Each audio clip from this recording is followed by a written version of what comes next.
But I remember, talking to Cahoon, and I didn't want to be one of those guys that was bothering, banging on his door. Who does? I mean, those people they're annoying, in life. You got to self-advocate for sure. But I just remember, to Cahoon is like, Pete, listen, we've had our talks. I've told you ways that you can get better.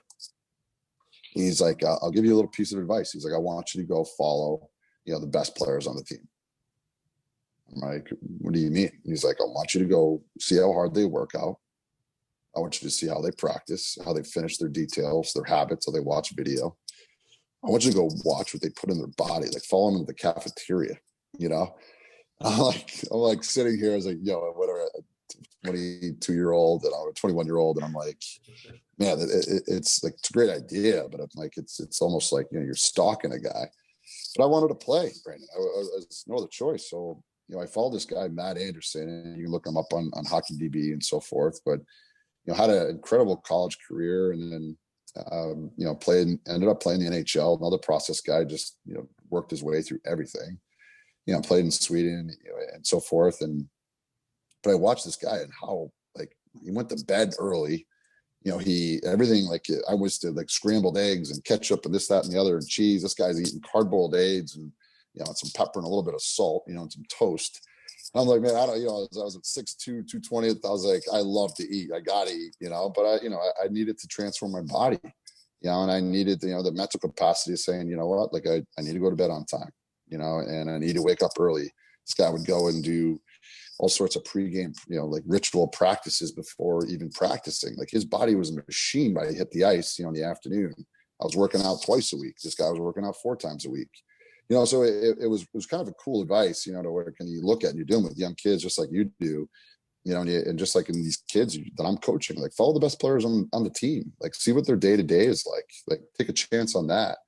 And without me as a coach telling you to work on stick handling or handling pucks on the wall, like start to instill better habits in your day-to-day and see where it takes you, and then obviously there's all the other skills and team concepts you got to work on. But I thought that was something in my life that I think helped change not only the direction of how I approached hockey and my time at UMass and everything else, but it was more so like it was a really big life lesson, and surrounding yourself. We talked about the right people, but ultimately like kind of digging in, like how what is going to be the best version of yourself, like what is the standard you're going to set personally, and then also the guys around you. So anyways, that was a quick little story that I felt that kind of trickles into some buckets of hard work and dedication, but also life lessons. And then, some self-advocacy of getting the gusto to talk to your head coach, and then listening to him, thinking outside the box, how you can, start to become a better teammate, certainly a better player for that matter, and build better habits, which, I did, I ended up playing more and appreciating the game and being more positive and transform my body. And I loved it, and Matt ended up being one of my best friends, to this day. So I thought that was kind of a unique approach. Yeah. All those interesting mentor stories and just how, it's, I guess, interpreted and communicated down to the younger player, usually younger, on how, you can, it'll help you improve. I think, a lot of us as we come up, we're listeners or wanting to be a sponge and take everything in. And, and going back to what your coach had told you to follow everyone around is kind of like the same thing as, surround yourself with those guys that you're looking up to, or that are doing well, playing well, and kind of, I guess, have figured it out and mastering that level or whatever that goal is. And then once you have that exposure to it, to be able to see, it changes almost everything. And there's a very good chance you're going to take one thing out of all the hundreds or thousands of things, little things that they're doing. Maybe it's the way that they're talking to other people, the way they're being polite, their manners.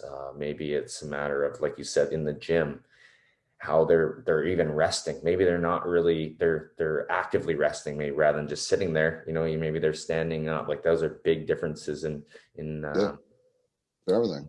Body, like just their actions. Yeah, and then I came good friends too, just in the coaching level. Is John Riley, and he works for player development in the NHL for the Flyers.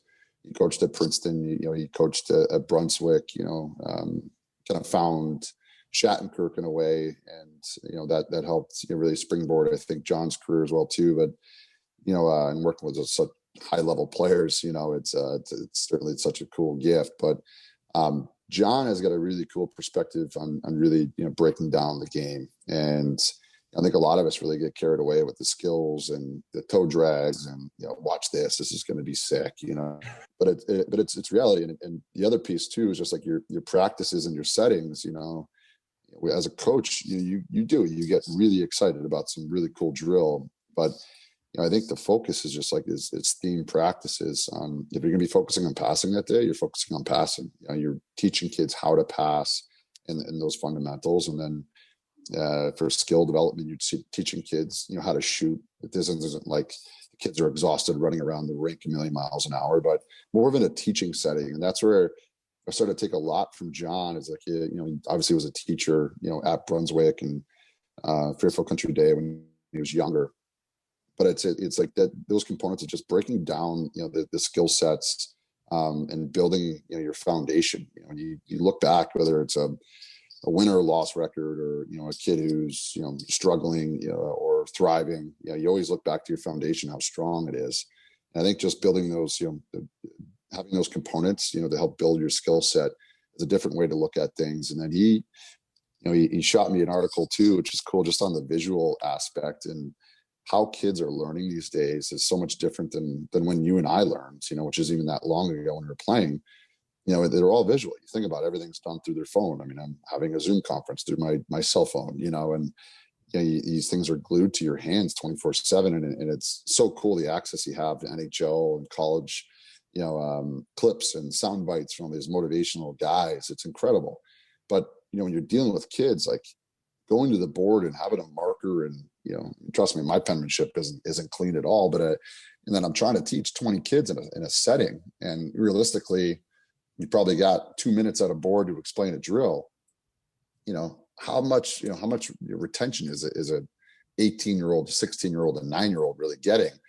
So anyways, he shot me this article. It's kind of a cool approach to it. So he's like, get things more visual, that the pro level is like, I know you're not there, but that those guys can break down their shifts. You walk in their locker room, they have the iPad set, they can watch, their games from last night. Their practice plan is already done for the next day.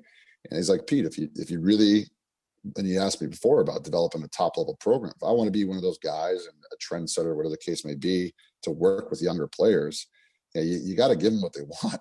Like they want to either watch themselves, if they want to watch NHL clips, but they want to watch the drill. They don't want to watch you scribble on the board anymore. So I got a typical, whatever, 32-inch TV. I got a stand with, wheels on it. I got an extension cord. You as a coach, do due diligence on your practice plan, your themes that you want to work on that day. And we bring out a TV to our benches. And instead of drawing up the drill on the board, I'll go through, we'll have our, the skill concept or the team concept, whatever it may be. And we'll play that out. And the kids, like, from the drop of the puck for your drill, like they're already excited because they just watch McDavid come down, cut back, and go bar down, whatever the case may be, or ozone rush. You get to see the guy, coming in, taking away his stick, driving inside shoulder, and whatever, kicking to the net. But they get that visual, and for us as a coaches, it made our staff a lot better because one, you got to prepare. It's not something you can just flip on or off. Like you got to prepare your practice plan, but you need to find all these sound bites or, these visuals that take place. So you're already like digging in. You're, as a coach, you're already dialed and locked in to present your practice. And then with the kids, just the takeaways on, seeing it done at the next level, or constructively talking about, hey, this was a tough way that we did this in our D zone, our exit, wherever the case may be. And they get a chance to watch that and then see how it's done correctly. So, John, certainly from skills and concepts, team, he's been incredible. But I think the teaching piece, which I think we all kind of overlook, and how to be better coach, how to better serve your kids, and, visually bring it, to this generation X, that they want and need, how to learn, has been, kind of a game changer for our approach, how we do things here with elite hockey. Right.